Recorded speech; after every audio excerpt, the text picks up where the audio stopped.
What is up, geeks and geekettes? It's another episode of the Countdown City Geekcast. My name is Steady. With me on this episode is the man, the myth, the legend. You know him as JC. Hey, everybody. And we also got the man behind the magic, the one and only Chippity Chopsticks. What's going on, Joe? Hey, what's up, everybody? I'm not happy to be talking about Mandalorian, but it is what it is. Oh, I mispronounced it. Chickadee Chopsticks. My bad, Joe. My bad. All good. Listen, this is going to be an unusual start to the show because we will have a disclaimer. Joe speaks for himself only. Oh no, I don't. I So speak for a negative. lot of So other negative. fans. No, you speak for yourself. He Always speaks a for downer, always a himself. hater. I'm the voice And of the true fan. and No. this is meant to be a debate, a discussion, most of the time. So please do not pile on top of Joe for what he's about to say. Oh, I don't care. But Bring the heat. let I'm us scared. let us I know disagree. Pile on, dude. Fuck. let us know what your thoughts are I'm not as well. scared. I'm just trying to save the man. I'm trying to save the man. Nah. On today's show, we're going to be talking about episode 6 of everybody's favorite new series, Peacemaker. We're also going to be talking about episode 4 of Superman and Lois. The plot thickens, the story continues. And we're mostly excited to be talking about the Book of Boba Fett. Well, most of us. Well, yeah, speak for Episode yourself. 6, entitled From the Desert Comes a Stranger. And as I already mentioned, we want to hear from you guys. What was your favorite moment from episode 6? The end. What are some of what are some of your theories going forward? We have what, 2 episodes left, and let us know what your favorite moment was. Let us know how excited you are for the remaining episodes of the Book of Boba Fett. Let us know in the comments below. Join the discussion. That's what this place is all about. And please be as nice as you can to Joe. And We we'll are talking about the Book of Boba, right? Not you're the Book about of to Mando, find out. right? You're about to find out why. So, real quick, the Book of Boba Fett, episode 6, From the Desert Comes a Stranger. And I'll go through a real quick summary, starting with Cobb Vanth. Episode starts out with Cobb Vanth coming upon a group of pikes making a spice deal around Mos Pelgo. And he takes them out, drops them with ease, sends one off scampering. Mando travels to meet Grogu and is greeted by R2D2 and Ahsoka, something we talked about in the last episode. Mhm. When were they going to show us that? We were thinking they could save it for the next season. They decided, no, let's get that out the way. So he's greeted by R2D2 and Ahsoka. A new school is being built where new Padawans will train, starting out with Grogu. Maybe, hopefully. Luke is back, meditating on a hillside with Grogu. Luke tells him of Yoda for the first time and helps to jog his memory about his past. Order 66. This is another moment in sort of Star Wars lore where we're seeing another take, if you will, on Order 66. We of course got it in episode 3. We also saw a bit of it, a lot of it, really, in the Clone Wars, the final season, and now we're getting another little glimpse into Order 66 here. But Order 66, Grogu witnesses 3 Jedi's falling during that tragic event. Mando is taken to see Grogu from afar, training with Luke. Ahsoka convincing him that that's really what's best for Grogu is to just let him continue his training, not interrupting at all. Luke continues his training of Grogu running through the forest, very reminiscent of his training with Yoda. Working on his balance, working on his reflexes, all good stuff. Luke contemplates if training Grogu is what's best for him, and gives let's see, and gives Grogu his gift, but offers him a choice, an ultimatum. We'll get to that in a second. Let's see. Mando also meets up with Cobb Vanth to ask for his help in the upcoming conflict. And when Mando leaves Cobb, he is met by the one and only Cad Bane, who shoots the marshal in the shoulder and kills the deputy. Sorry, but the So he song shot the doesn't. sheriff and killed the deputies, There basically. you go. Yeah. I was about to So say sorry, Bob Marley, but he yeah. got both of them in this instance. Hmm. JC, we're gonna start off a positive note, so let's start with you, man.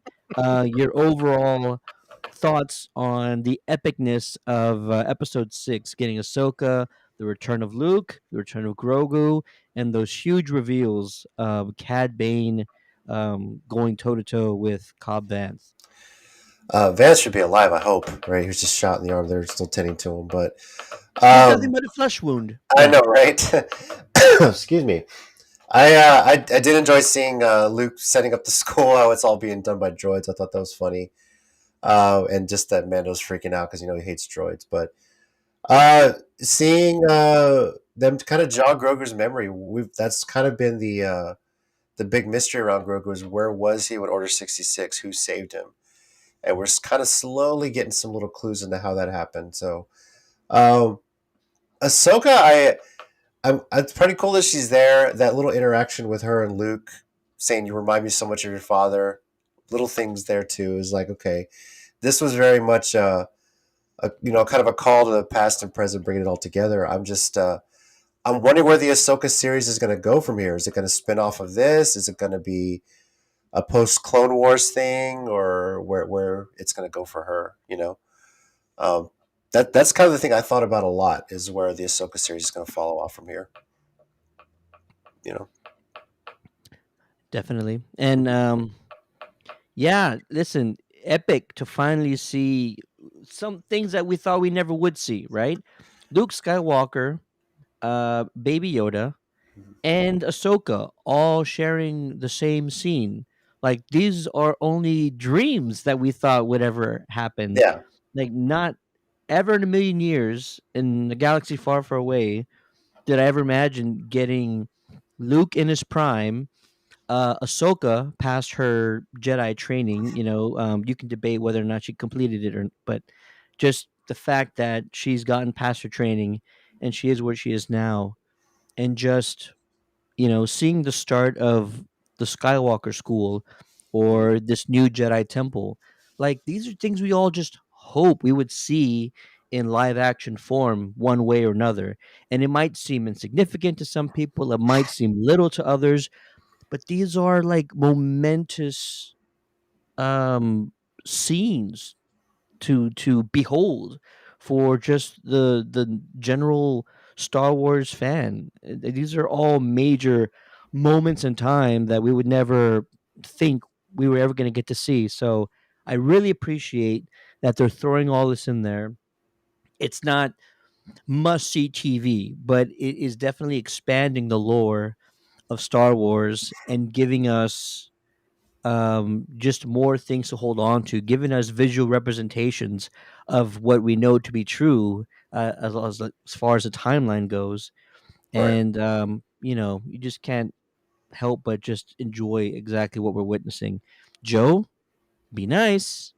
Your thoughts about episode 6 only of the Book of Boba Fett? What do you got, man? Well, I'm gonna be nice. I'm always nice. I just try to keep it real. But Keep it here's real, the, Joe. this is the issue though that I have with everything. But we'll get into that right off the bat with this for particular episode. Yep. It's a good episode. There's nothing wrong with the episode. It's a great episode. It gives fans exactly what they've been wanting. They wanted to see uh, a Luke Skywalker in his prime, and basically Yeah. what this is, it's doing a lot of fan service because it's basically a Star Wars story. It's a story that involves not only Luke, baby Grogu, you have Ahsoka, you have a nod to, the Clone Wars and the Execute Order 66 and how, little Grogu was in the temple at the time that the attack took place. We kind of wonder what happened with him. It looks like these troopers came in and took baby Grogu. And then from there, who knows how they exchanged hands, but something apparently happened that we kind of need to fill in the blanks about. So, Mhm. beyond that, You have Mando going back to this world, and you know, for all intents and purposes, oh, I want to see baby Grogu again. And unfortunately, that's not the play. You know, he kind of comes to his senses, hands off the little package that we've all been so eager to see what is inside that little bag. You know, he talks with Ahsoka, decides to depart. You see the training of one baby Grogu, nods to, Grogu and Luke, going through that forest scene, nods to Empire Strikes Back. A lot of reminiscing here about, Master Yoda and Luke, and now Luke's the master and kind of taking on that mantle. You see Yeah. the temple being built by droids, lots of different dynamics going on. Then you actually get a cameo appearance by one Boba Fett, which we kind of grown accustomed to over the last two episodes. Kind of see the Mandalorian going back to Tatooine again. We can never get away from Tatooine, even though there's tons of other planets out there. We just keep coming back to Tatooine. Okay, I'll go along with it. I'll play into it.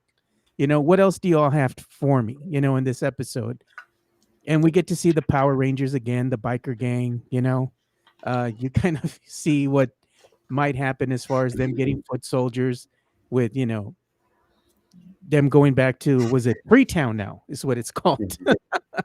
I like the way that the guy behind the bar, the bartender's like, we're known as Freetown now because they liberated themselves. So good for them, Absolutely. and that was a funny moment there. We're known as Freetown now. I'm like, cool, dude. It's not gonna last very long because of the pikes. And sure enough, the wind changes and Cobb bants outside and he's like, ooh, I gotta chill. And this the thing is with Star Wars, man, if it's not a damn good space opera western. Hell yeah. For some reason, man, like if you combine the good old western spaghetti westerns and you mix it with Star Wars, you got something. And that's exactly what this whole scene was, reminiscent of the old spaghetti westerns that we all grew up with. Winds changing, Cobb Vanth out there, very storybookish, and you know what's happening. You see a stranger walking towards you wearing a trench coat very reminiscent of Cad Bane. And he gets closer, you're like, oh The shit, it is hat, the Cad Bane. silhouette. Oh yeah. Hat, silhouette, Yep. voice, the teeth, the bluish skin. And you're like, oh my God, it's Cad Bane, it's Cad Bane. And then finally he picks up his head to reveal his eyes. And that's when you know, oh man, a lot of things going on in the episode. But the thing that I love beyond all this is the fans are just going nuts over this. But then I go to the internet and I'm like, I know this is the Book of Boba. And what I take from it is it's a Book of Boba. So like any book, it's going to be made of a bunch of different chapters, and every time you have different chapters, or you're adding something else to a book, you're seeing it through one particular character's point of view, you know? Like if you're reading a book for even like a child's book, and you have a hero, usually when you're on the quest with the hero, you're seeing the hero meet other characters along his journey, which I can mess with that. Okay, you're introducing all these different characters. Okay, I'm along with the ride. But then all of a sudden it's like, we're going to go ahead and just take the main character out and introduce another character from the other book over here that he was within, was in, and we're going to go ahead and bring that and make this the focal point of the character. I'm like, it's a lot of things going on. I think they I get what they're trying to do. It's just, again, it's the execution that I have an issue with. I don't have a problem with the episode as a whole. The episode as a whole is a very good Star Wars story. But this is the Book of Boba, not the Book of Mando. And if we're going to go ahead and do this, they should have just saved it for the next season of The Mandalorian. Maybe have, Din Djarin just come in and do a quick cameo. Like, we didn't need to see all this right now. I understand that they're trying to probably do a crossover event where maybe the Book of Boba is not going to end in just this one season. It's going to cross over into The Mandalorian. And I'm fine with that. But it's just, if you're going to do that, don't name it the Book of Boba. You could have named it anything else, because the focal point right now It's not on Boba, and the way that it's executed is just all over the place. I mean, the last two episodes have been the best episodes of the Book of Boba, you know? So the problem that I have is just like they need to choose a direction. It's like, what are we doing, man? You Do know, that they? I that's I the I just problem that I I just have. thought of this right now. So when we were watching The Mandalorian and they started going off and telling the story about Ahsoka, did you have issues with them focusing on Ahsoka at the time? I have an issue with the direction of the show. I don't have an issue with the Ahsoka or Luke or Baby Grogu or the Mandalorian, any of that stuff. What my issue is at the end of the day is the execution of the overall story in general. You went and you try to make the focal point about Boba, Did and they? Boba is a beloved character in the Star Wars universe. We don't really know Is a lot he? about him. We don't know a lot about him though. How is he so beloved then? We don't know jack about We him. don't know a lot about him, but he is a loved character because even as a kid, he's always been this kind of lone gunman kind of character, somebody that's very mysterious that you don't know a lot about. And this was an opportunity to kind of show a little bit more about Boba, but instead of doing that, we are inundated with flashback scenes. And at the end of the day, the character that was so beloved and mysterious has been bastardized. And it's No. he has been. No, Blasphemy. wait. They told Blasphemy. us. They told the Blasphemy. story Of of Boba. Boba. The character of Boba was a lot more interesting in those other episodes of Star Wars. Not episodes, but in the movies of Star Wars, Empire Strikes Back. You know, that was interesting to me. You know, even the cartoon that we got in the holiday special was interesting. You know, this iteration of Boba is not. And the thing is that Boba even looked great when he was in the season of the Mandalorian. Oh, this is a badass. This is what we wanted to see. And now you come over here and absolutely drop a deuce with the Book of Boba Fett. I'm just like, what are we doing, man? That's I that's the problem I that I I have with don't I don't know where you put Boba on this pedestal of before. Like, yeah, we saw him do like some great stuff in The Mandalorian, but the dude's not invincible, right? Like the no, I'm not dude, saying that he he's is. He was he's taking mysterious. his hits. He's gotta recuperate. He's gotta heal up. We saw he was burning away in the stomach of a sarlacc for however many days or weeks. Like we are learning more than we ever have about Boba, and I Yeah, I we're don't learning how know soft he where is. I don't know where the hate's coming from.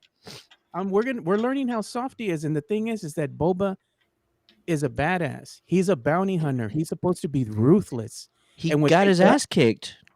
And what they've done is they've gotten this character that you're trying to make, He so got his badass, ass kicked. and you're trying to make him this outlaw leader. He's going to be the leader of this you know, crime faction now or whatever that they're trying to do with him.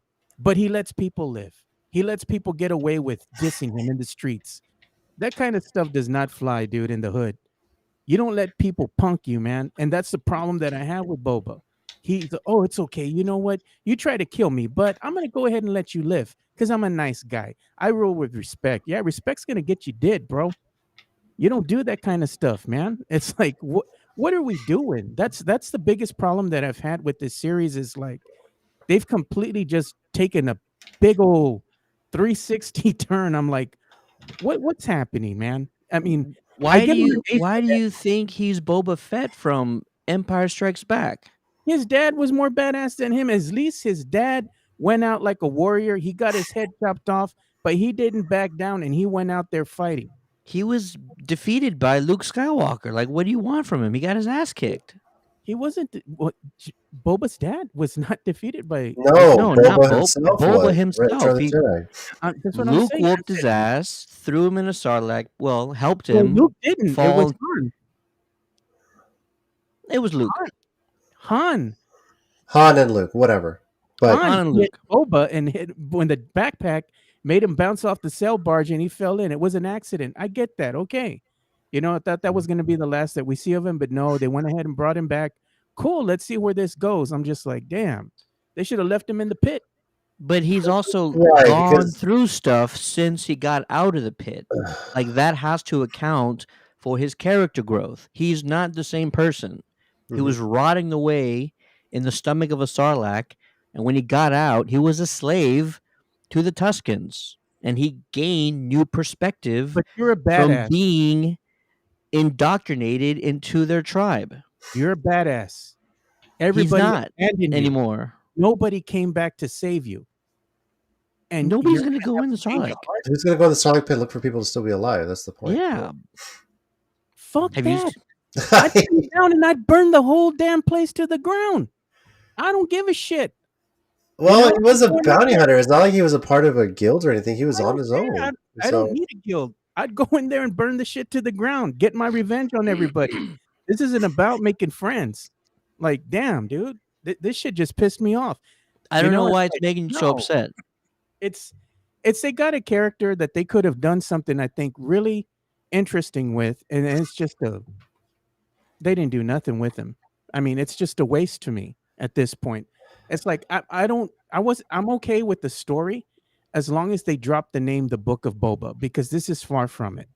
You know, they should have just named it something totally different, and just have it like, short stories, kind of like they did with that animated series that came out. And it was just short sequences, short stories trying to tell you, hey, this is what other things are going on within the world of Star Wars itself. I was fine with that. I would have been fine if that's what they wanted to do with this series. But don't make the focal point about Boba and then he's just making a cameo in his own series. Doesn't make sense to me. I wouldn't say that. The majority of the episodes were about him. You're focusing on just 2 episodes. It got away from him. I mean, the episode Okay, well, we have one got episode completely left in away this from him. season. It's all coming together. I The mean, story got there. we finished this episode with the Pikes bombing that sanctuary, that bar, and That's what should have happened in episode 2 or 3. I'm like, what the freak are we doing, man? because they needed to set up what was coming in the finale. It's a It's part of a long-term storytelling thing. You're I not going get to get a it. quick hit. I get So, everybody has their own opinions, and I respect your opinion. I even respect Ted's opinion and everybody else's opinion. I'm just giving mine, and to me, right now, it's just a fail as a series. I don't care what you do at this point. So listen, I want you to try and let go for a second that this Boba Fett years later, because that's probably how much time has passed since he got his ass beat by Luke Skywalker. Luke Skywalker whooped his ass, and then Okay. Han accidentally had him fall into the pit. But Luke's the one that cut his blaster in half and knocked him on his ass. Luke did that. Well, he got his So, ass kicked twice. well, again, Han didn't kick his ass. Han turned and accidentally. But listen, my They point give is, the death blow. he's not the same person as he was in ESB, because he was rotting in a Sarlacc pit. When he came out, he was a slave to Tuscans, and they luckily indoctrinated him into their tribe when they could have just treated him as a dirt slave for many, many years. So he is both now gracious and thankful that they saved his life, that they included him in his tribe. That gives him perspective. He's not going to be the same cold blooded, undefeated killer that he was in ESB, because Luke whooped his ass. Han accidentally dropped him in a Sarlacc pit. He rotted in there for a long time, and he was born again, a new person, because this tribe of He went to the Tuscans, Church of the Tuscans and was born again. absolutely, and he was born again. The Boba you knew died in ESB, man. I just don't let, think let, you can try and assume he's going to be the exact same character when so much time has passed. I'm just saying, dude, that's your perspective. From my perspective, I'm just like, It's the it's just a hot perspective mess. of the writers. that's kind of the point. hot When you mess. think about it, in the movies, he was a villain. How is he suddenly a hero or a good guy when you got So you'd be all that okay with glory? Darth Vader all of a sudden? Okay, he's a badass, badass, badass, badass, badass. I know he made a turn at the very end, Return of the Jedi. We saw that Exactly. at the very Exactly. end. At Yes, the very That's end, exactly. the point. He was whole time. redeemed. He made a turn. But what if he would have done that in, I don't know, let's say Empire Strikes Back and he wouldn't have cut off Luke's hand, you know what, son, I love you. We wouldn't have got that iconic moment of "I am your father, Luke," that still resonates with so many fans and one of the big iconic movie moments. It's all about timing, and what you do with the character for their redemption story. I get that. I'm just saying, particularly with this character in this series, I expected more. They just didn't deliver. And in my opinion, it's a hot mess, dude. It's something that could have been resolved, I don't know, maybe in one episode, two episodes. It could have just been a short run. What they're doing right now is just no direction. It's gotten sloppy, in my opinion. I think would just made you happy if they just would have called all of this like the Mandalorian No, the and Star the Wars story story. continues or something like that. I think you're focusing way too much on Or Boba just being with in the the Bible. title, but as I mentioned to all of you guys offline, it's called the Book of Boba Fett, much like the Bible has different titles for apostles. It is the perspective of a single person going along a story we already know and that we're familiar with. It's not his story alone. It's just him being put into this grand other tale that we already know exists and that Okay, we're but is the following Bible along. called the Book of Jesus or is it called the Bible? Some people call it the Book of Jesus.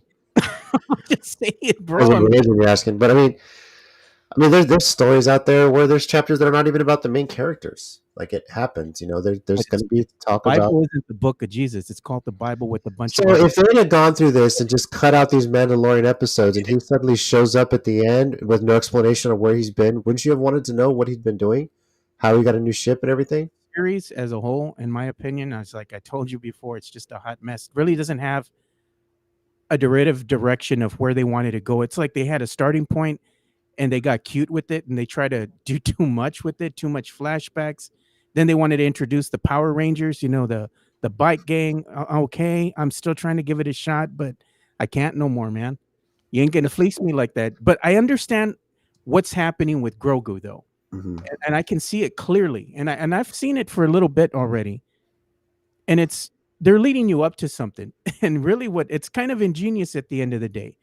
What they've done, even with the beginning of the series, The Mandalorian itself, is Grogu was not just a little character that they were going to have in, maybe last a season or two, and then kind of, oh, he's going to be training with Master Luke. That was never their intent. I think what I'm seeing now is the direction where they're going to take Grogu. At this point, it's like we expect Grogu is just going to choose the Mandalorian. I think we all can kind of see that, even with the ship and that extra little seat it has in the back with the bubble. I mean, everything's pointing to that direction. He's going to choose the chainmail. He's going to go back with Mando. And I think what's going to happen is that it's very in your face. It's out there already. Or you just got to piece the puzzle pieces, put the pieces together. And what they're going to do with Grogu is genius. They're going to wind up setting him up to be the next ruler of the Mandalorians. He's going to wield that dark saber because it's his right as a foundling and as a Mandalorian that he's going to be able to rule. And he lives for a very long time and he's going to get trained or train himself in the ways of the Force. I think it's going to be a character that's going to be around for a long time. And I think the whole thing is going to be showing how he develops. And it's going to be a really interesting aspect of this whole thing that they're doing is what Grogu's going to wind up growing up to be. They're kind of setting that up already. And even in this episode, we know that Grogu is not Luke's first student. It's going to be Kylo.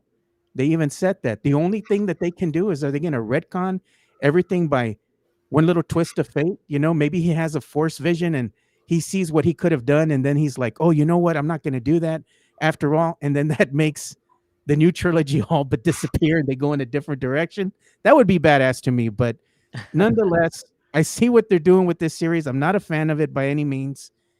I just kind of want to move on and see more of what's going to happen with little Grogu in the Mandalorian. That's what I'm here for. Gotcha. JC, what about you? What do you want Grogu to do? Or not necessarily what you think he'll do, but what do you want him to do?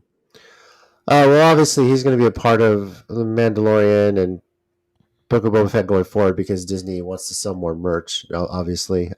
But I expect him just having just that little bit of Force or some Jedi training where he's just his memories are slowly starting to come back. And Luke said it. I'm just unlocking things he knows already. Yeah, Maybe he'll be using that more going forward. Maybe he'll be a bigger help to Mando as well. That'll be like a partnership on their bounty hunting. I guess I don't know.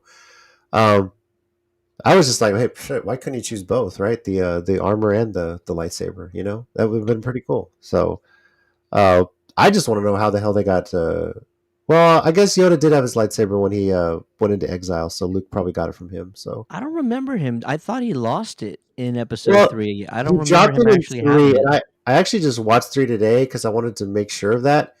If you look closely, when he's like, when Bail Organa goes to get him, he has the lightsaber tucked away, so he got Wow. it back. He lost his cloak, but he got the lightsaber back. So maybe Luke has it. Maybe Luke got it from him in Dagobah. So You know what? I think you're right on that, JC, because I think in Return of the Jedi, when Yoda just turned to a you know energy and just became a Force ghost at that point, and he passed.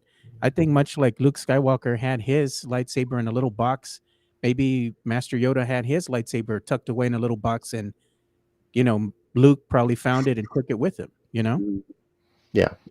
Definitely could be.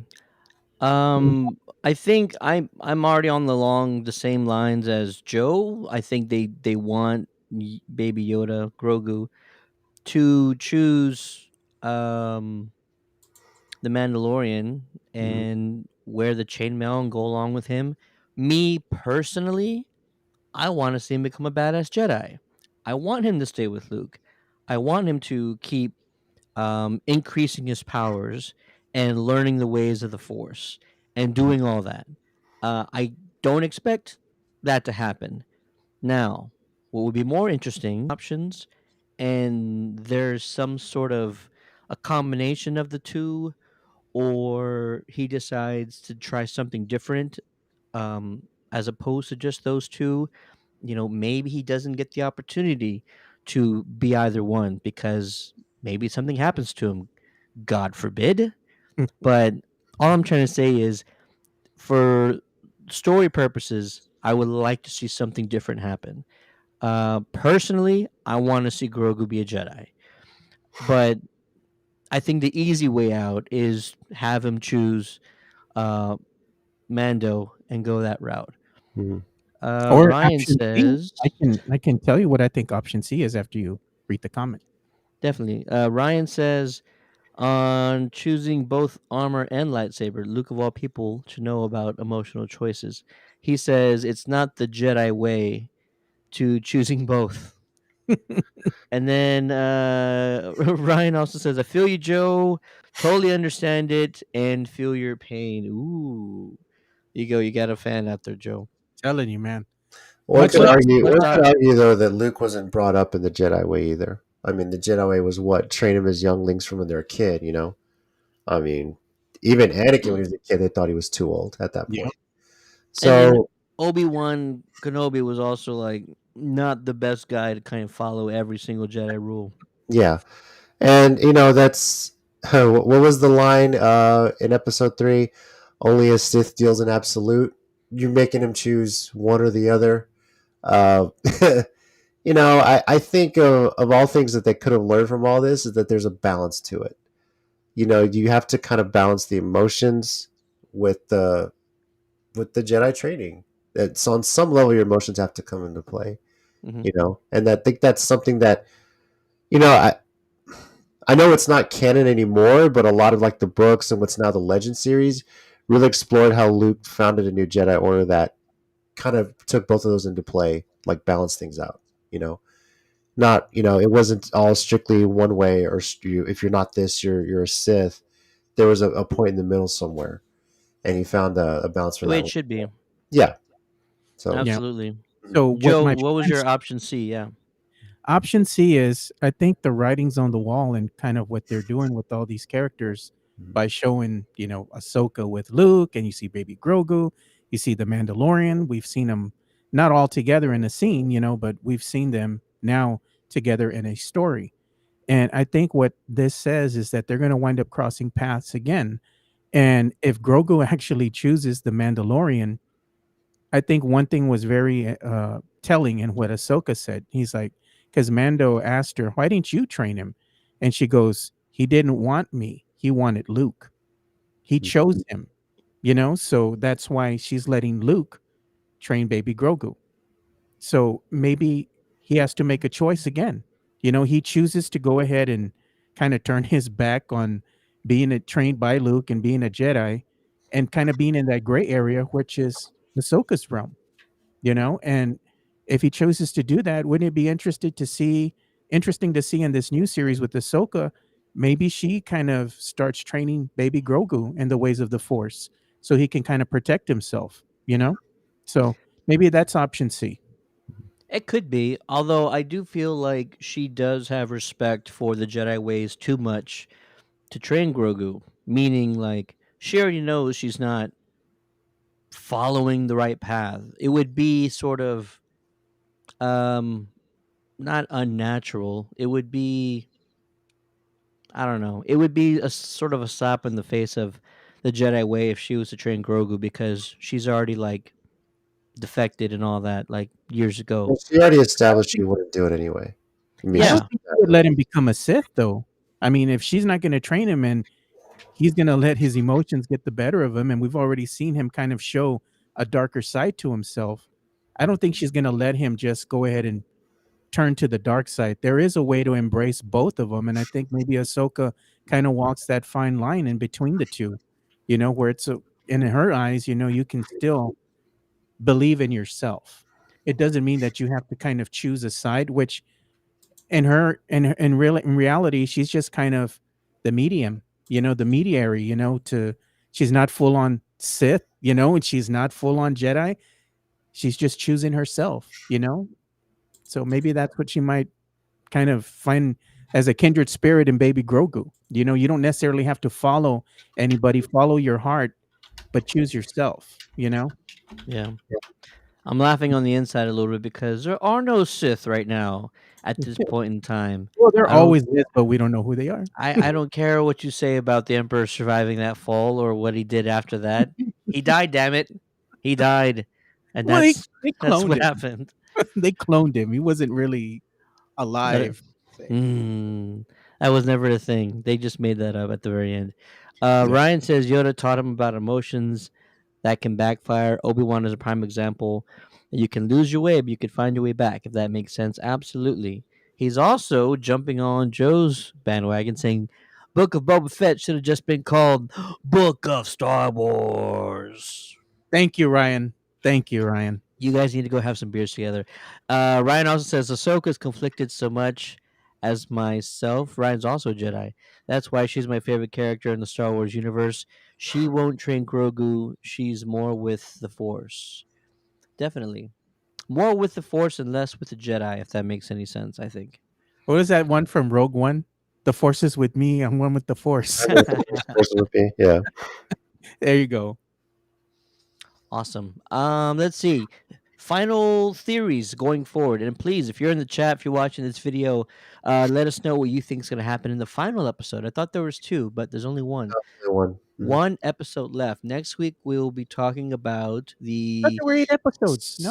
No, it's seven. season one finale of the Book of Boba Fett. Maybe Gentlemen, lucky number 7 is this. This is the one that's going to redeem the whole series. Put it all together, yeah. And I'm expecting it to be a full on battle where this Pike Syndicate is. I don't know if we're going to get a resolution to this war. I don't I think so. wouldn't doubt if there's going to be because I think season 3 of The Mandalorian is expected to start not too long after this. I'm not sure what the date is on that, but I mean, which one? season 3 of The Mandalorian. I don't It's think it supposed Oh, comes to out be this I year, until right? don't. I Yeah. December. don't think they're gonna rush it. I think it'll be later this year. Maybe December is what I heard. Okay. At some point, they'll have there'll be some sort of cliffhanger with it too. Oh yeah. I mean, at the very least, they'll establish that Boba Fett's gonna, I would hope, win this thing and kind of establish him as a leader of all this. But it's not a full on resolution. I mean, it's going to take a lot of work for him to get the respect of all the crime lords of the area. So, but at least they're repelling the Pikes. Uh, oh, what's that bounty hunter's name that showed up? Cad. Cad Bane. Cat Bane? Cad Bane. Yeah, I don't know if he's going to live or die. I don't know what his role's going to play in this battle Oh, too. he's been around for quite some time. I think he'll find a way to live out this. Yeah, we'll see. We'll see. Props to them for bringing back the same voice actor, though. By the way, I thought that was Right? cool. Yeah, but I expect this to be a full on like huge battle.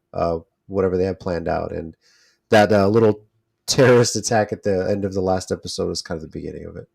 It was like the Sopranos in space. Pretty Just, much, right? I was waiting for Tony to come out and say, "You motherfuckers." Oh man. Listen, I I don't have like huge expectations for this finale. I think it's been a real straightforward type of storytelling. And I'm going to also say that I most appreciated the flashbacks with Boba. I wanted to know what happened to him, and they spent the first the half of the first 4 or 5 episodes telling us exactly what happened to him, and I actually appreciate that the most above all else. uh, I could easily see a scenario where they just start throwing the kitchen sink and everything else in this finale, meaning we all expect Grogu to choose Mando. And so maybe they do a thing where like they're in the middle of this battle with the Pikes, and then all of a sudden, who shows up? Grogu and Luke Skywalker. And who's Grogu gonna help? You already know. So is that going to happen? No, I don't know. But I could easily see a scenario where like things are getting sort of dire and their forces are faltering a little bit. And then all of a sudden, Grogu flies in, starts doing his backflips, and he's got this little lightsaber, and he just starts whooping ass. That means he would have stolen the lightsaber, Ted. Yeah, but see, I don't know if it would be Luke with Grogu. It might be Ahsoka. Definitely could Yeah, be. It could be a number of things, but yeah, if they decide to start, just throwing everybody into this finale business, and it's just for spectacle and to like get fans excited and see more of these characters in ways we've never seen them in live action before, I'm okay and I'm all for it. Is it going to be the greatest thing ever? No, the greatest thing ever was showing us Luke the first time. But if you showed us Luke again, I'm not going to mind that one bit. Let's see here. Ryan's still in the chat, says the force is neither good or bad. It's how you use it. yeah. It's not the size that counts. It's how you use it. Ryan also says, if Luke shows up, I am done with the show. It's losing creativity. And then he also says, or the true Mandalorians show up. Are there any true Mandalorians left? Because the armorer is like the only one, right? Ryan's my spirit animal, man. There's only two true Mandalorians left. Well, Mando's from not that even a guild, Mandalorian at this point right now. from that guild, but as we established They said last there's only two. There's only two of them left. from that guild, but as we established last in Oh, season 2, there's another guild of Mandalorians who don't mind taking helmets off. well, So but that's also what I'm trying to say is that like they don't consider them Yeah. Mandalorians He's in talking the true sense of a true Mandalorian. sense. yeah, They Like split the very few numbers. numbers. Yeah, there's very few, but I think there's still a couple more out there. They're just hidden, for now. yeah, You would think so, but like Mando asked homeboy like how many of you guys are left, and I think he said there's only the three of us. I thought yeah. I heard him say there's only the three Yeah, of us left. from I that think so. guild. Yeah, No, I get that. And so I'm just trying to say like that whole guild they had before of like a 2 dozen maybe yeah. gone. And I'm like, dude, that's not cool. Or But yeah, just haven't all relocated back to that area yet. Who knows? possibly. Yeah. I took it to mean that the rest of them died. Mhm. But Yeah, no doubt. all right, there we go. Joe, any final theories for the finale next week? Not next week, this week. 2 days.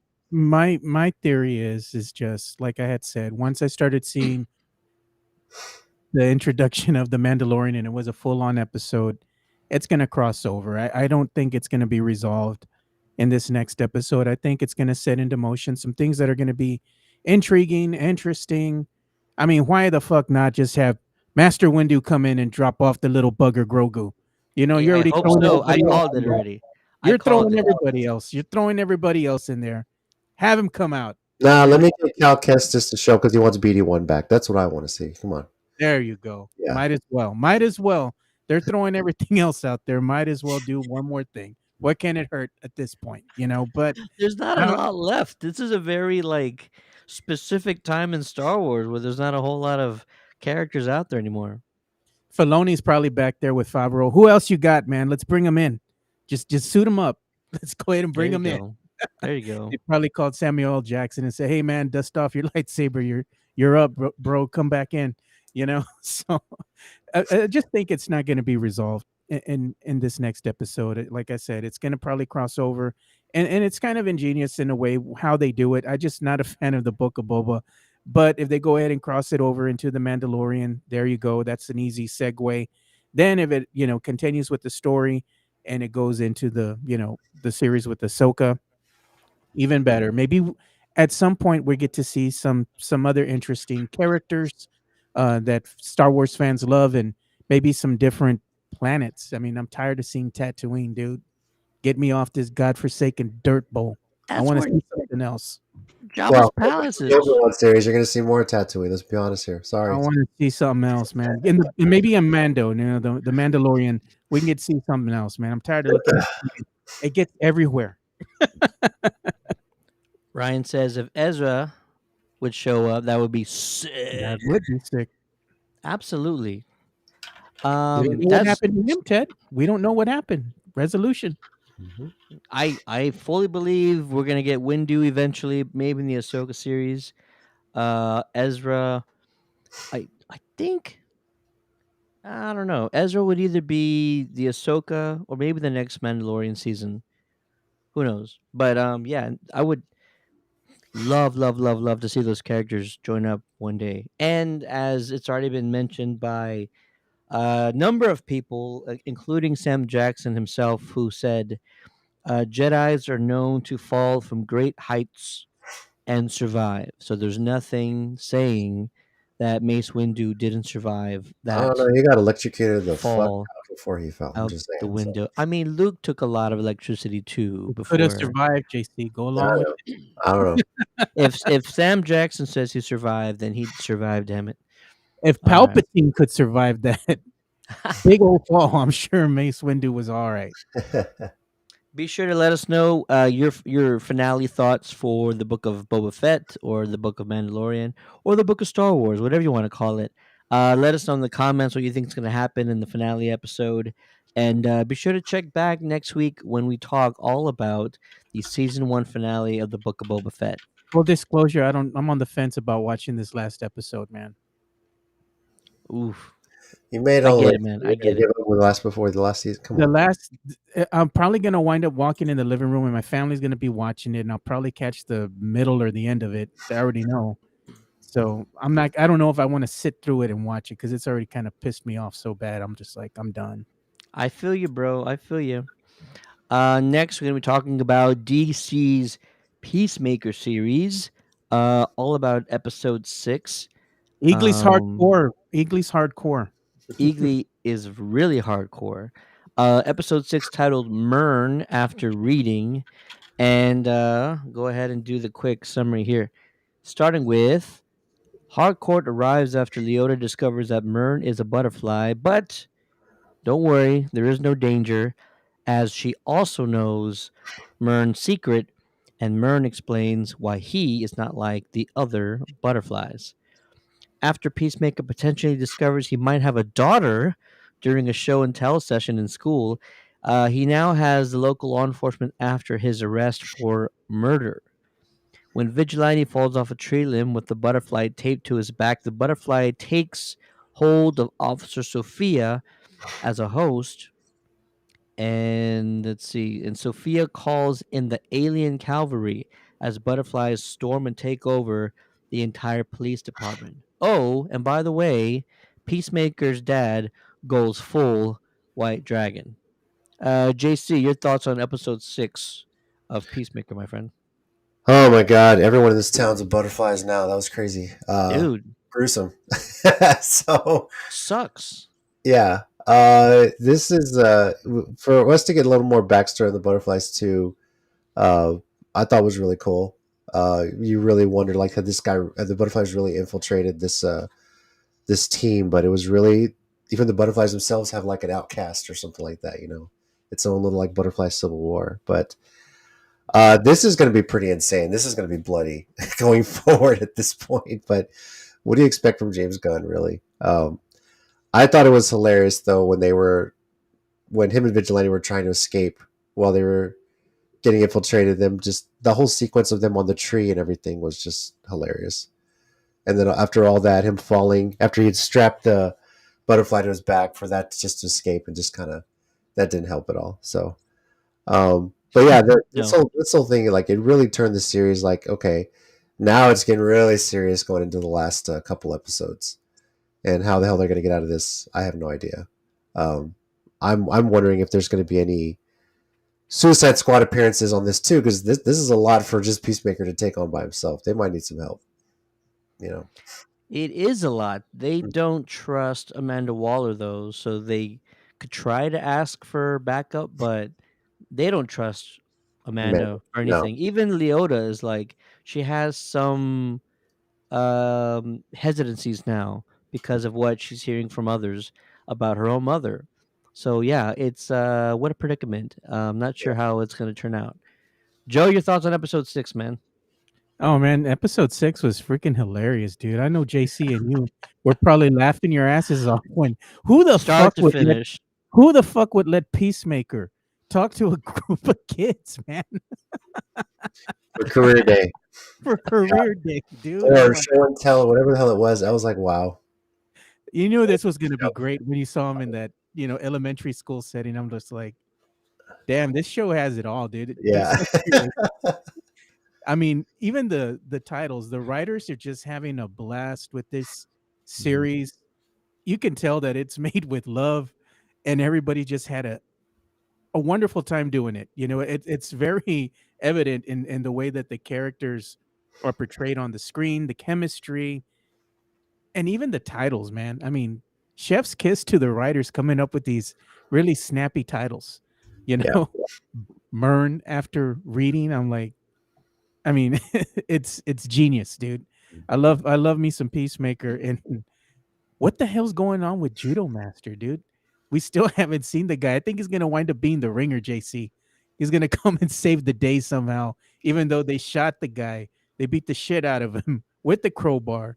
Peacemaker beat the crap out of him. yeah. We talk about the Jedi falling from great lengths, still surviving. Palpatine surviving. This freaking Judo Master just will not die. I don't know He what will it is. He just does not not. die.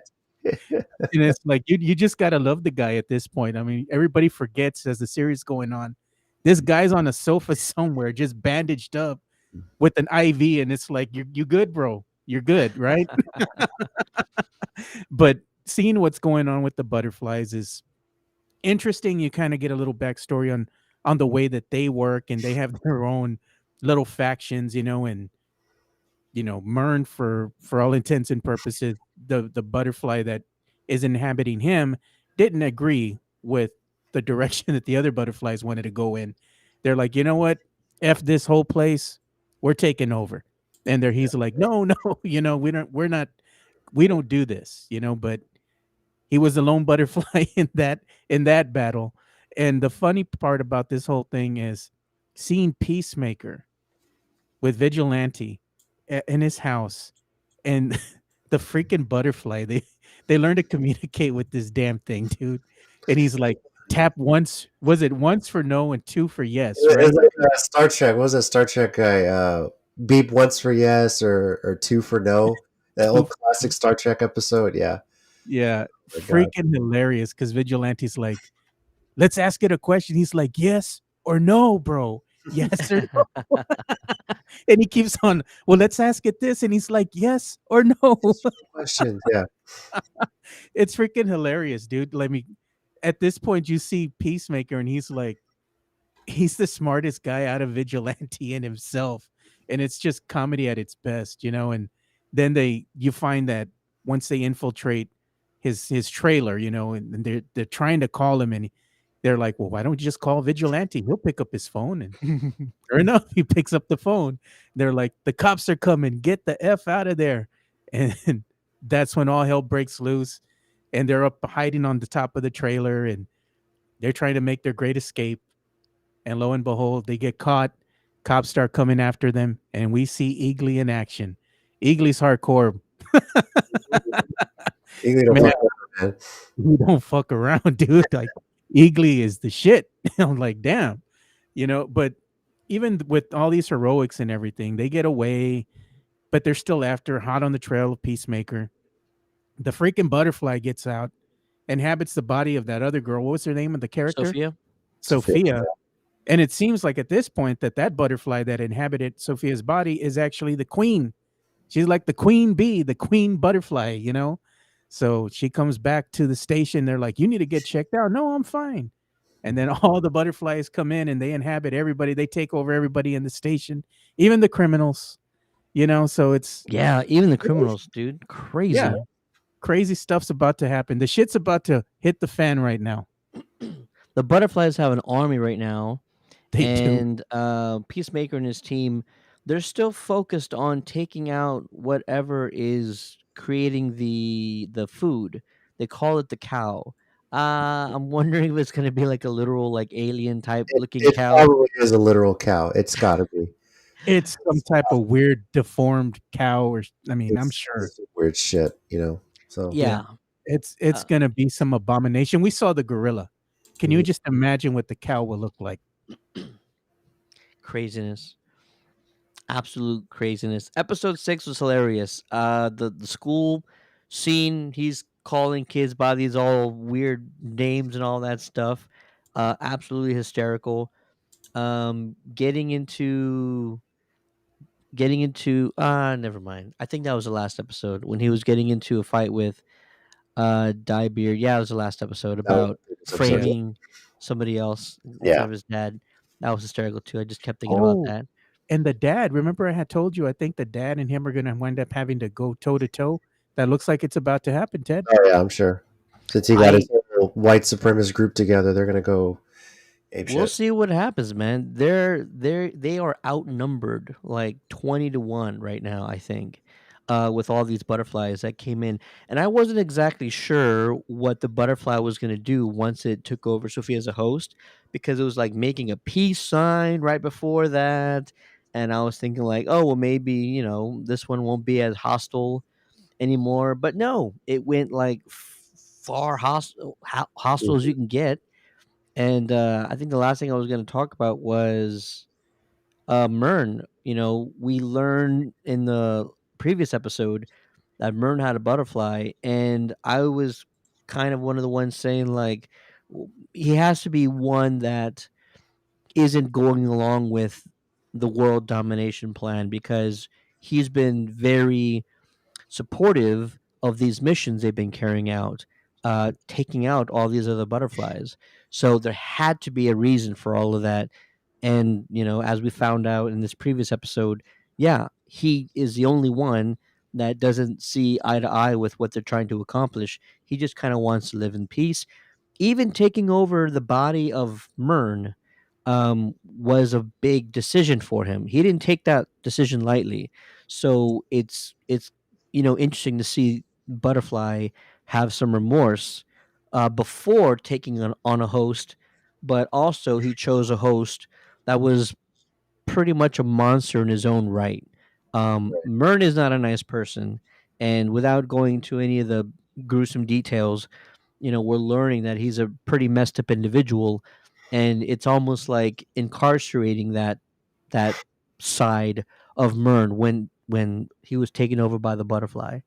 So it's really interesting that they're kind of throwing all that into the story.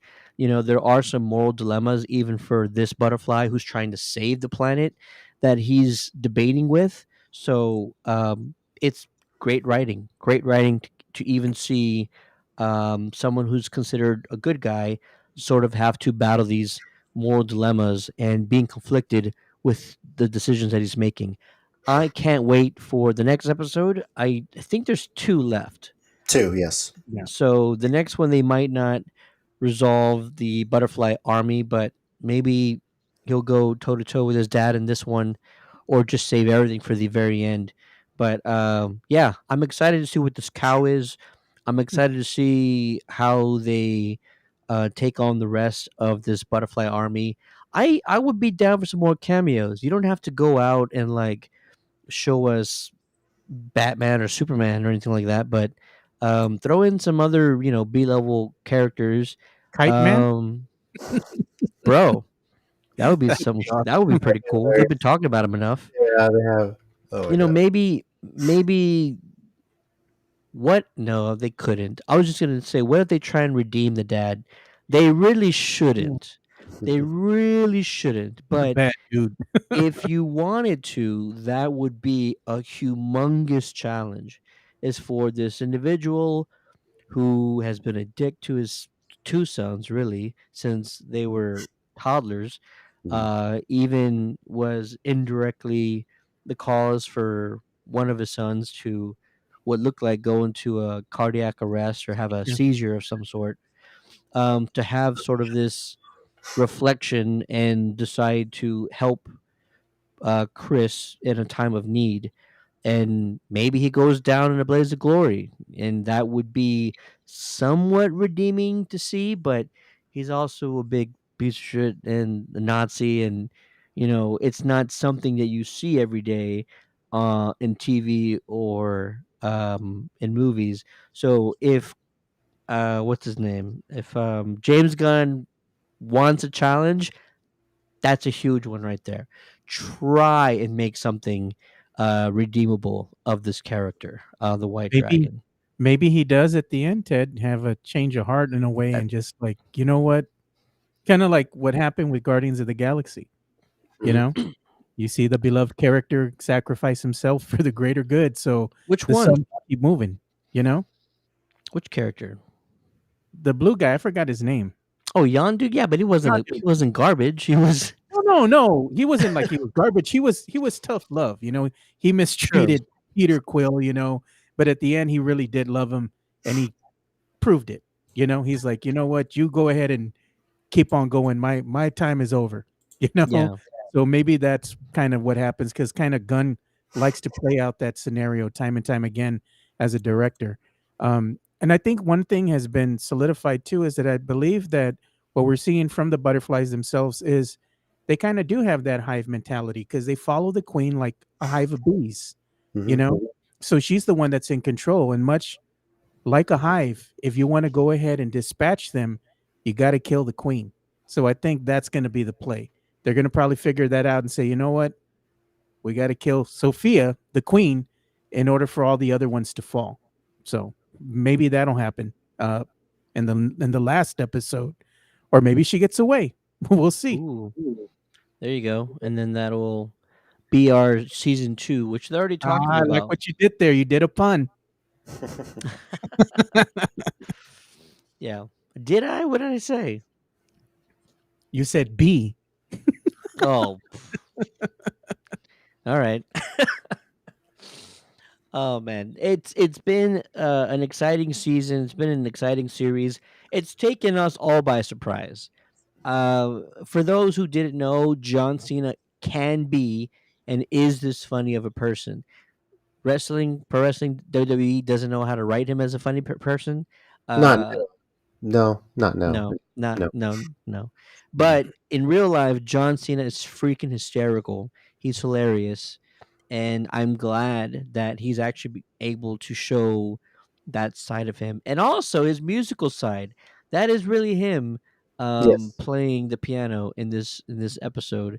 Which again, why not? You throwing everything else in this series? Why not Man of John many Cena talents. playing Yeah. the Man of many piano? talents. And he's playing. Was it "Home" by I'm not gonna remember, but Yeah. Poison? No, it's not Poison. It might be Poison.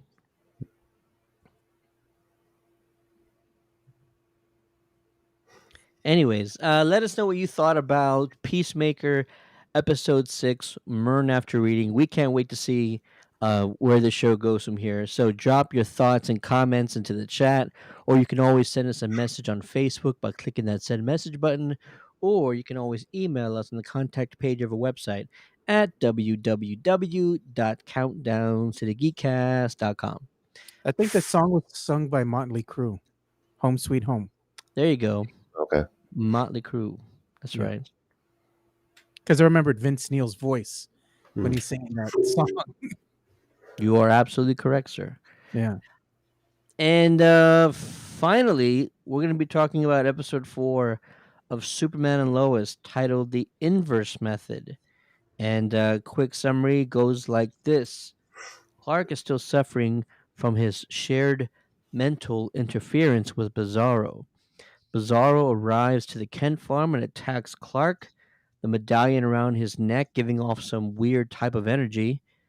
John was able to fend him off briefly and also learns of a way to track said energy. Um, Alex has a close call revealing his powers. Jordan decides that he wants a taste of having powers. Lois decides to take on the cult to save her sister. And Hmm. the episode ends with Anderson sending his team out against Bizarro without the aid of Superman, which ends in two of his team dying. Clark and John Henry intercept, but John is severely injured in the fight, and Anderson is now um, in the possession of Bizarro's amulet. I wonder what they're going to do with that, because we did see one of his team pick up the necklace and take off with it. But JC, you're the resident Superman fan on this show, at least while Jericho's not here. Your thoughts on episode 4? This is the best version of Bizarro we've seen live action like ever, hands down. It's you know so well done as far as the action and everything like that. It looks really good. Um, I think with Lucy, this really changed her backstory from what she was in Supergirl. So I have a feeling this is our first clue that this is on an entirely different Earth than Earth Prime, which was set up after the Crisis on Infinite Earth. So I think this Superman and Lois takes place like completely independent of the Arrowverse, at least on its own world. I think this was kind of our first clue on that. I think the Lucy thing is she was such a prominent character in the first season of Supergirl, um, that I think this one has like a completely different backstory with it too. Um, the what was I going to say? Henderson he's just getting people killed. I don't know what dude's just reckless, man. The amulet though is interesting. I don't know if that's like a gateway to the Phantom Zone or the Bizarro world. I have no idea. If it's some sort of like mirror medallion or something like that. I wonder how that's going to come into play when you go forward from here. That's kind of the big mystery. But as far as how they portrayed Bizarro, it's been so well done. I'm very happy, very pleased with how they've done that so far. Were you ever of the mindset that Christopher Reeve was fighting Bizarro in Superman 3? Not really, because it was more like it was almost like a Evil red Superman? Knight Superman kind of thing. Yeah, just like an evil Superman or a red case Superman. You never had the inverted logo or anything like that. So it was just kind of like, oh, let's just kind of have fun with it and just do this whole evil Superman thing. It was never really a Bizarro Superman type thing, you know. The only evidence we have regarding the amulet is that this Bizarro person was trying to destroy it when we Mhm. first saw it in this episode. So it makes me think that it's either something that he wasn't created, he didn't create it himself, or it's not from his world, or it could be the thing that's tethering him to this Earth. Let's call it Earth Prime, which it's probably not, but Mhm. we'll just call it Earth Prime. So maybe it's the thing that's actually tethering him to this world, and destroying that amulet would be possibly the thing that gets him back.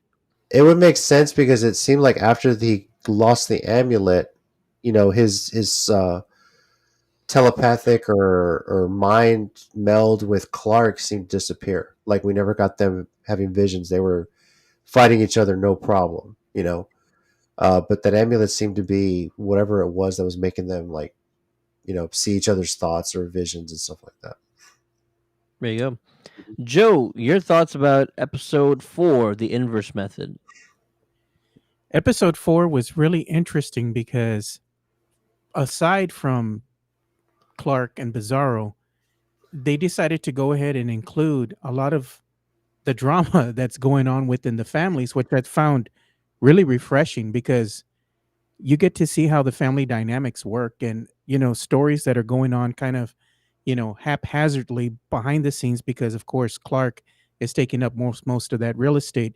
You kind of see this weird thing going on with Lois Lane, Sarah and her husband, and seeing how uh politics are getting real dirty now for for the mayor, uh of Smallville. And so far as they're trying to dig out any dirt that he can on Lois's past. Yeah. And he tries to go and see, let's see what's going on with Sarah, but he finds a juicier tidbit because he is going after the husband, which we find out he's seeing another girl on the side. He's got a movida, he's got a Sancha over there waiting for him in the bar, because she's like, "Oh, the guys missed you, and so did I."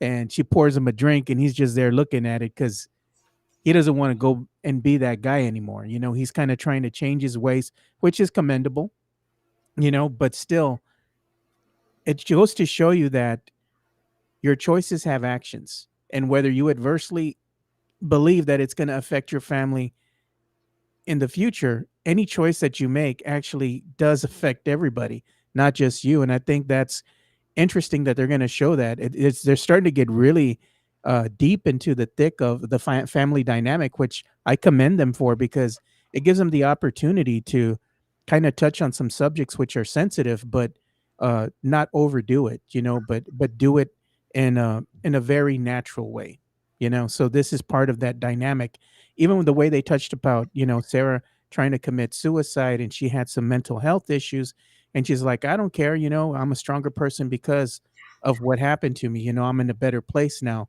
And I think that was very commendable for them to kind of put a character that shows that yes, she did go through this. She came out at the end and she's stronger for it. And she's not afraid if somebody wants to kind of weaponize what she's done in her past to try to use it against her because it's not going to work because she's stronger than that. She's not going to let them best her. So it's very refreshing to see that and them to go ahead and show that in Sarah, which is a young teenage woman in this series. The other thing is kind of seeing what's going on with the Kent boys, and now what's the other boy? Not Jordan. Who's Jonathan. Jonathan. Jonathan and Jordan? You see them both going through their struggles, and one wants to help the family. He knows he's not weak. He's asking the grandpa to kind of help him, and train him because he wants to be there for his dad. And then you see the other one that's over here trying to be the star, wants to be a star quarterback, knows that everybody's juicing. He's with his girlfriend that's a dealer, so he goes ahead and takes a hit.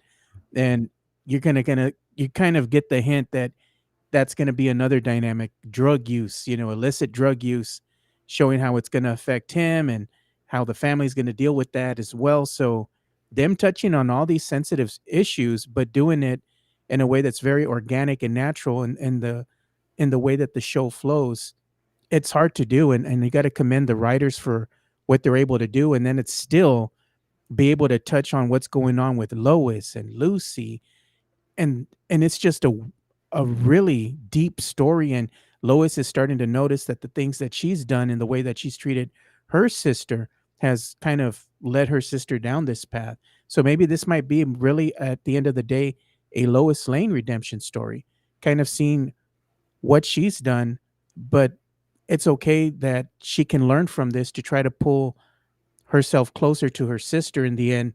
And maybe by Lois actually trying to change and be better and truly understand her sister, maybe only then can she kind of pull her out of this kind of mind melt that she's succumbed to with what's her name, Abby, the cult leader. She had Yeah. this kind of mind control with her kind of leading them on about, oh, we've all been here, and she's exploiting their weaknesses to fit her own agenda. So a lot of different dynamics, interesting characters, and I just like the way that the story is really flowing. It has not disappointed. And then you have, of course, the big, the draw right here is going to be Clark and Bizarro, and even that's a slow burn. It's interesting though because it doesn't get boring and leaves a lot of questions when the two interact, and you're wondering, what is this amulet? What does it do? How did Bizarro get here?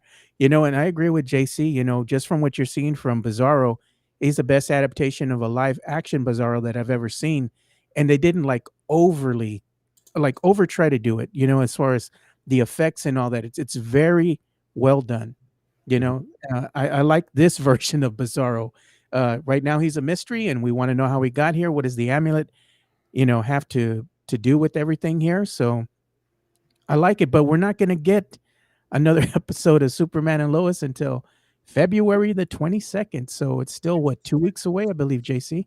Yeah, it's the typical break that networks take when the Olympics are playing. No one's really going to compete against that. It's just let NBC do their thing. This is a once every 4 years kind of thing, or once every two. But you just kind of have to let it play out, and that's fine. It's normal. I mean, it's not like season one where we got like 4 or 5 episodes, and then we had Oh a yeah. break for like months because production delays with COVID and everything like that. So Right. yeah, I mean, 2 weeks is 2 weeks, and uh, we'll see what happens. I know the title of the next one is "Girl, You'll Be a Woman Soon." Apparently, it's going to center around Sarah's quinceanera. So, Hey. hey, what's up? Yeah. So it'd be interesting to see where they go with that, and uh, there's a lot in the description, it's a little spoilery, so I won't read it. But I know it's going to center a lot on that too. If it's a Mexican quinceañera, you know that no Mexican quinceañera is complete without family drama. Of course, If it's right? a Mexican quinceañera, you know that no Mexican quinceañera is complete without some cumbia line dancing Yes, And beer, cerveza. This is the way, JC. this is the way. Mhm. and some post menudo um, eating and decisions. That's in the morning. That's for the take away the cruda, the hangover. After, yeah, That's us right after the party's over. Where's menudo? Give me the menudo right now. that's the And, episode after that. and the celebratory shot of tequila. You have to do the tequila. Family will be all hungover. She's got to go to a rally or some shit, like give a speech. So Yeah. Let's see here. Jonathan, what is this? What is this yellow stuff? What is your theories on this power strengthener inhaler thing that he's taking? I think it's XK. I think it's X Kryptonite in some sort of like inhaler form. It gives you like almost like performance enhancing drugs, almost like steroids. That's Very really clear. yeah, right. It's what XK was in season one. Like they used it to give people abilities, and I guess this company that stepped in and taken over the mines is using it to make some sort of temporary fixes where it's not like killing people. Well, at least we don't think so yet, right? But Right.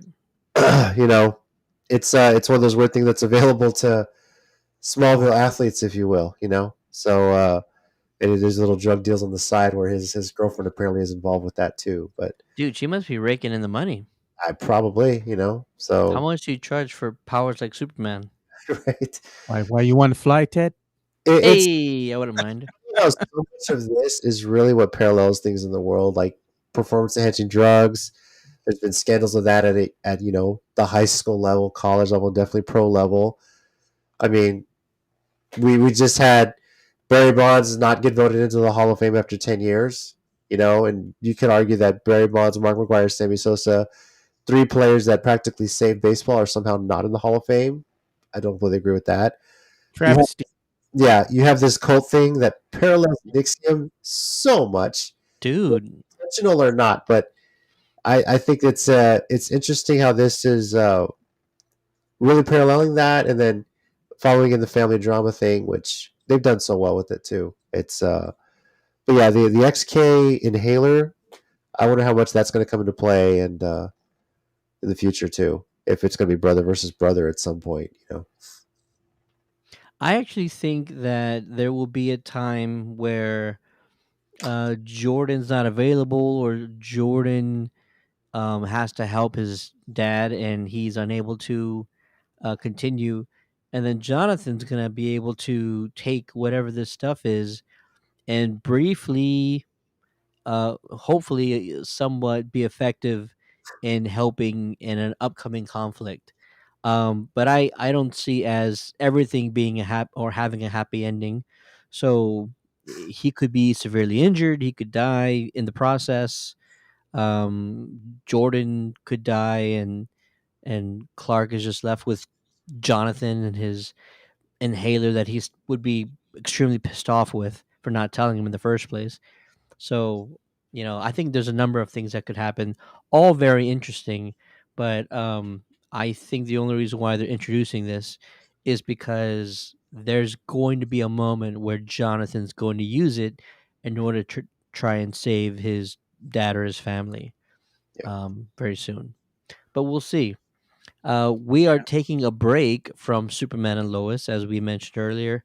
They won't have a new episode for the next 2 weeks.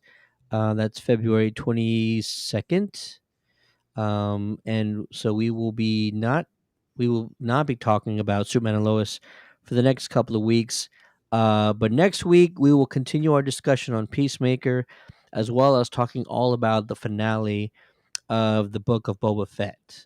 In the meantime, by the time you're listening to this, or maybe you're watching this video still, um, do know that they, being DC Comics and Warner Brothers, have announced early screenings for The Batman featuring Robert Pattinson.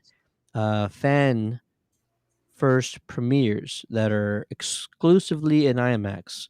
One night, potentially one showing, only on March 1st. If you want to see if your city is holding a fan first premiere of the Batman in IMAX, head on over to our Facebook page, find the post regarding the event, and search to see if your city is included in one of these events. Tickets are going on sale within the hour. So if you want the opportunity, highly recommend you buy those as soon as you can. These are going to go very quick, or just expect ticket website crashes, the whole nine. It would be interesting. This has been such a very short notice of these fan events. I would be surprised if not everybody knows. And there's an easier time buying these tickets, but still, you want to be online as soon as you can and have an opportunity to try and buy those tickets. Let's see. I don't think there's anything else really major going on in the news. Head on over to our Facebook page for updates to the Lord of the Rings series that they're calling the Rings of Power. It's a prequel, if you will, to the Lord of the Rings original trilogy. Um, Actually, a prequel to The Hobbit too, wouldn't it? Yeah, I Yeah. guess it would. Other than that, if you haven't checked it out yet, we did conduct the Great Spider Debate Part 2. JC was on the video. We brought back Rob and Eliu to discuss who is the best live action Spider Man. Oh, we just lost JC for a second. That's weird. Right. Very weird. And if you haven't seen that yet, go head on over to our Facebook page, check out that video. It's hysterical. It was a great time talking about No Way Home with those two guys, especially Rob, who Joe, not sure if you saw it yet. Rob called it the best live action Spider Man film ever. I'm really surprised that he did that because I know his affinity for kind of obscure movies, and he loved Spider-Man, Sam Raimi Spider-Man as well. So kind of surprised. Or Yeah. he M. Night Shyamalan on accident, which was hilarious. But I got to go back and watch that. oh my god, it was so funny. Check it out, man. Check it out. If you want to get some updates on some other stories, there will be a live action Goosebumps series coming out shortly. It was announced just this last week. Check that out. The new trailer for Sonic the Hedgehog movie, as well as a supernatural spin off series titled The Winchesters, all about how the parents, I believe, Mhm. uh, met. So a prequel series, if you will. Last but not least, the Gotham Knights TV series has also gotten a pilot order from the CW. That I don't know how to feel about that. I feel like it's too big of a project for the CW, but they're gonna move forward with it at least for the pilot. So we'll see how that goes. Not every show that gets a pilot gets a full season. We've seen that happen with, I think, one or two Game of Thrones series. We've seen that happen with the Wonder Woman series. We've seen that happen with a number of things. So even the Aquaman series didn't happen after the pilot, so anything can happen. But that show is definitely getting a pilot as of this moment. Awesome. We will also be talking about, hopefully, some pretty awesome Super Bowl trailers for new movies or new TV series on Sunday. Can't wait to talk about that. Hopefully, we get something good. Hopefully, we get something unexpected. There's already been a few teases out there. The Lord of the Rings series, they said we're going to get a teaser trailer, is what they're calling it. So, be looking for that. That should be pretty exciting. Other than that, I want to ask you, gentlemen, you're going to go on record now. Who's going to win, Rams or Bengals? JC, we'll start with you. Bengals. Joe? Bengals. Yeah. I got the Bengals winning it all. I got them winning 27-13. Ooh, we coming out with the numbers. And You got JC, you're gonna call your shot. Got to call the numbers. JC, what was your thoughts or reasoning behind that? Plain and simple. Joe Burrow and Jamar Chase, both in college and in pros, have not lost playoff games that they played in together. That simple. This is a very special team. There's something magical going on in Cincinnati.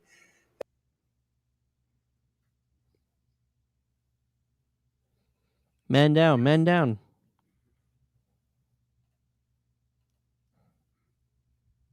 Oh, did he freeze? Yeah, that's interesting. I want to call the Bengals name for Sunday, but I feel like the luck has to run out eventually. There he is. Lost you there. Welcome back. Nope, still losing him. Nope. He don't like us no more. It's all good. What I was just saying, I want to call the Bengals out for Sunday, but I feel like the luck is gonna run out sooner or later, and I feel like it might happen on Sunday. I Joe Burrow's a good quarterback, and he's not as great, I think, as people are making him out to be. I think he's been very lucky a lot of times, and he has a great running back. He has he finds his way out of things sometimes, but I don't know. I feel like luck's gonna run out. The Rams are gonna make some mistakes, and it's just gonna be too big of a hole to come out of. I don't know what the score is gonna be. We'll go 24. We'll go 24-13. Hey, there Yeah, he is. 24-13. I had 27-13. I don't have a score yet, but given the way the playoffs are going, it's probably going to be a 3 point differential. These playoffs have been insane, especially over the last couple weeks. I So, wouldn't mind it going into overtime. That would be a fitting end. That's the way that Ooh, hell no. The Wait, last thing I want is overtime controversy with a Super Bowl game. there's no controversy. Your defense has to step up. I Anyone get it. I get it, but you're not gonna. do the following week, they got a turnover. So, it's a I team. I get what you're saying, but you know that there will still be controversy no matter what if it goes into overtime. We'll see. I still got Bengals though. I like it that this is a magical team, and my honest opinion, like if my Titans are going to get eliminated by somebody, I hope it's the eventual Super Bowl champs. So, that was a great game. Mad respect to the Bengals. I really hope they win it all. That fan base needs it. They've needed it for a long time. Yeah. That would be exciting. I'd be excited for the Cincinnati. the Bengals are destined to win. I think what's going to happen with the Rams is I Oh, think the Rams are going to be a little overconfident going into this game, seeing as that everybody's betting on the Rams to go ahead and win. I like the approach that Burrow and some of the other players on the Bengals have taken. It's like, okay, we are not the underdogs. They belong there because they beat some of the best teams in the NFL to get there. So I think by everybody discounting them and really not looking at them to win, Mhm. kind of playing with the chip on their shoulders, and when you do that, I like it. Gives you a little edge. Yeah. awesome. Can't wait to see what happens. Hopefully, you're getting together with some family or friends, eating some good food, and checking out the movie trailers and the commercials with What do people you enjoy. Can't wait to talk about it next week. what Again, are you gonna be making at the Kalunga household there for Super ooh, Bowl Sunday? haven't even thought about it. I just want wings. That's all I need. Ah, Some wings. man after my own heart. I was just telling my son earlier today, I want to order Wingstop because I want the lemon pepper wings, and I also want the fries that have the Cajun seasoning on them. If you know, you Ooh, know. If you know, you know. lemon pepper hot is my go-to at Wingstop. If you really know, you know. Lemon It's pepper good. hot. Check it And out. that ranch is something else. Ain't nothing else like it. Yep. There you go. Next week, talking about the season one finale of the Book of Boba Fett. We'll be talking about the next episode of Peacemaker, and as already mentioned, talking all about the Super Bowl ads and upcoming trailers that we will hopefully get on Sunday for the Countdown to the Geekcast. My name is Steady. Thank you for watching this episode. Be sure to download the podcast for episodes that you've missed. You can get those on Apple, Spotify, Google, or our own website at www.countdowncitygeekcast.com. Once again, my name is Steady. With me on this episode is the man, myth, legend. You know him as JC. Thanks for watching, listening. We'll catch y'all next week and have fun partying Super Bowl weekend. So be blessed. Absolutely. And the man behind the magic, the one and only Joe Garcia. Yeah, thanks for watching, everybody. Greatly appreciate it. And putting up with all of my shenanigans because I'm not a very good fan of the Book of Boba. But nonetheless, everybody's entitled to their own opinion. So if you have something to say about the show, please let us know how you feel about this. We'd love to hear from you, the fans. And again, thank you guys for watching and subscribing. Greatly appreciate all your support. Appreciate y'all. See y'all next week. Peace.